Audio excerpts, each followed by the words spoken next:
A girl, haunted by her friend's death, uses the girl's social media to expose secrets and bully others. But as the line between justice and cruelty blurs, Olivia discovers a terrifying truth. Someone else is playing the ghost. Jane, the girl, has decided it's time to end things, and we see her standing on the brink of a cliff, ready to leap over. After a few days, the scene switches to another little girl called Olivia, who was formerly Jane's companion and is now attempting to cope with the death of a close friend. Olivia, who is a highly busy and aspirational young woman, has made every effort to ensure that Jane's passing does not interfere with her everyday activities or her goals. She may be seen exercising every morning and assisting Joseph, a classmate, with her charitable activities. She is still the president of her school's debate group and is making every effort to get admission to Stanford. She has been making an effort to maintain her composure, but the stress of having so much on her plate combined with the loss of her close friend has gradually begun to wear on her. Next, we encounter Izzy, a different girl who was formerly Jane and Olivia's closest friend. However, even months before Jane passed away, Izzy and Olivia had stopped speaking since Izzy made the decision to remove himself from both of them. Since then, the two have not spoken. Olivia must deal with Jane's passing on her own. However, Olivia does not want others to see her weakness, so she continues to strive to appear tough at her school. After Jane's death, the pupils are heard muttering that Olivia may have lost her touch a bit, but Olivia ignores them and carries on with her plans. As the scene shifts, Olivia is shown conversing with Billings, the school counselor. She continues by questioning her why Stanford selects only 2 kids a year from her school rather than more. But Billings continues, telling Olivia to get over her obsession with the Stanford situation. It is revealed that she is obsessed with Stanford and has no interest in attending any other institution. Olivia, on the other hand, feels that she must proceed with utmost caution in order to avoid losing any opportunities. The whole school is pleased with Olivia and her team for placing first in the debate tournament. Mr. Richardson introduces Olivia to Camille after expressing his immense pride in him. A newbie, Camille will also be joining the debate club. Even if she doesn't feel like it, Olivia continues to greet her with wide arms, but she does it for the benefit of the club. That evening, we see her applying to Stanford. The girl is so engrossed in her work that she cannot stop checking her page. She then makes the decision to go to bed, but she naturally can't sleep, so she continues to browse Camille's social media accounts. Upon seeing that the girl has received several compliments from her friends, she becomes envious of Camille. The next day, when she heads to school, her thoughts are focused solely on her Stanford application. When she eventually pulls up the webpage on her phone, she finds that her application has been placed on hold for the time being. She is very offended by this. Olivia is so shattered that she begins to feel overwhelmed. The mental burden she has been carrying has even caused her to have hallucinations of Jane in front of her. She eventually had enough, and the next thing we see is her puking in the restroom stalls. Although Camille is also in the restroom, she stays silent. Olivia then makes another appointment with Counselor Billings, and this time she can't hold back her emotions. Olivia is informed by Billings that there is still plenty for her to accomplish with her life, and that the world does not stop there. She also says Olivia may personally appeal to the Stanford Administration Board. She concludes her talk with Billings and walks out, knowing that she still has a chance to get into Stanford. Subsequently, Olivia heads over to the debate club, where Camille is already chatting with Richardson. Olivia is used to arriving to the debate club first, so she finds this upsetting. Olivia already despises Camille, but Richardson exacerbates her feelings when he informs her that she would be practicing in pairs with Camille. Olivia is enraged and envious of Camille as they begin to practice. Even though Olivia knows Camille is correct and that she is only attempting to be polite, she still becomes irritated when Camille continues to point out various errors in her speech. She finds it annoying because Camille has gone to the nationals before, even though she has never done so. Camille believes that her leadership abilities should also assist the team. Olivia is unable to handle this since she has always been the leader and finds it very upsetting to consider someone else leading the debate club in her stead. Olivia suffers an anxiety attack and passes out right there. The next thing we know, when she eventually opens her eyes, Jane is once again there, standing among the kids along with Richardson. Richardson then informs her that he would force her to miss the next competition since he has noticed her poor performance. Olivia finds this uncomfortable, but she is at a loss for what to do. When Olivia finally arrives at the parking lot, she screams at the top of her lungs in frustration while sitting in her vehicle. When Izzy eventually notices her, she walks over and offers to give her a lift home. Olivia thanks Izzy for the trip and is ready to get out of the vehicle when they get at her apartment, but Izzy won't let her go. Finally admitting that she also misses Jane, she gives her a hug. Olivia is still in shock that Camille is progressively replacing her in the debate society.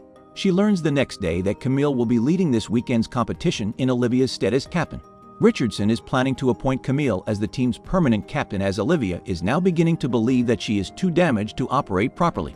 When she begins to feel really nervous once again, she goes to stand in front of a mirror in the corridor. When she looks back in the mirror, she sees Jane standing behind her. But Izzy is there to ask if she needs a ride home. Olivia asks Izzy to get a cup of coffee, but she assures her that everything will be well.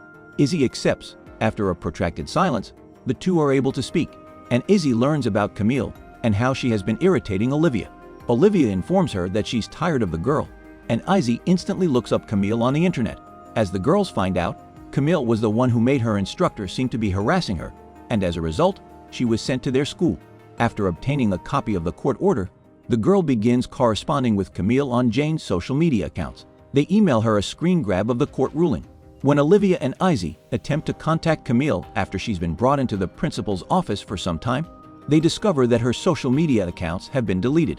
Later, Olivia finds out that Camille has been sent to a different school, which makes her happy since it means she can resume her role as the debating society's leader. But when Miss West informs the students that their examinations were terribly poor, it breaks her mood. The next day, when Izzy breaks into Olivia's phone, the two of them plan to teach West a lesson. When Izzy connects her phone to the classroom's large screen the next day for the lesson, she uploads goofy photos of West with the description, "Her lie is so sad." West loses it and begins searching through everyone's computer for the Joker. Olivia documents everything, even the unintentional strike on a student by West. They share the video on Jane's social media accounts, and it quickly becomes popular. When West is fired the next day, Izzy and Olivia see that Jane's account has gained a lot of followers. They begin exposing various aspects of the institution, and even harassing the pupils they don't like online by using her account. Then Izzy and Olivia discover a post on Jane's account that none of them had made. They don't give it much thought.